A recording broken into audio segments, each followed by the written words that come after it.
السلام علیکم۔ Talk T V social media کے افتتاحی دن کے موقع پر میں اسے خوش آمدید کہتا ہوں۔ انہوں نے صحت مند فضا پیدا کرنے کے لیے، بین المذہب ہم آہنگی پیدا کرنے کے لیے اور دنیا کی کمیونٹیز کے درمیان ایک اچھی فضا پیدا کرنے کے لیے جو سلسلہ شروع کیا ہے، اللہ کرے وہ اپنے نیک مقصد میں کامیاب ہوں۔ آج 5 فروری ہے۔ 5 فروری کے موقع پر دنیا اسے کشمیر ڈے کے نام سے بھی جانتی ہے۔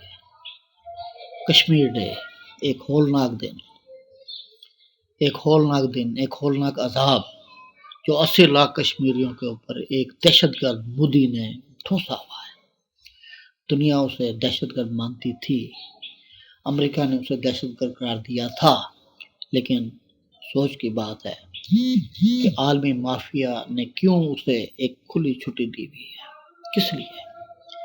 یہ ہم آہنگی پیدا کرنے میں ایک سب سے بڑی رکاوٹ ہے۔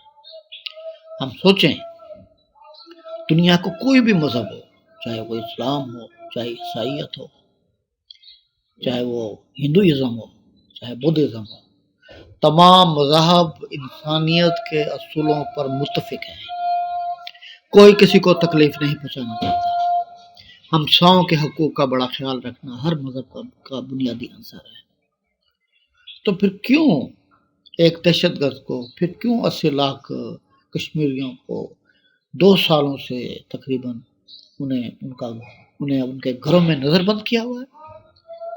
دنیا کو یہ سوچنا ہوگا، دنیا کو یہ بدنما داغ ختم کرنا ہوگا۔ کشمیریوں کو یونائٹڈ نیشن کی قرارداد کے مطابق انہیں حق خود ارادیت دیں۔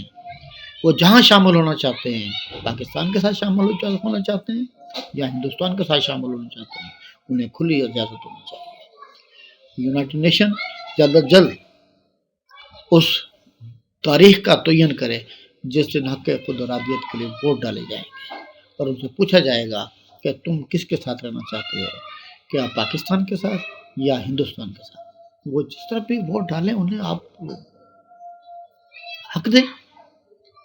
انسانیت کا بول بالا ہوگا، انسانیت زندہ ہوگی، اور صرف انسانیت ہی نہیں، یاد رکھیں اس سے عالمی امن کے قیام میں بھی مدد ملے گی۔ اللہ حافظ۔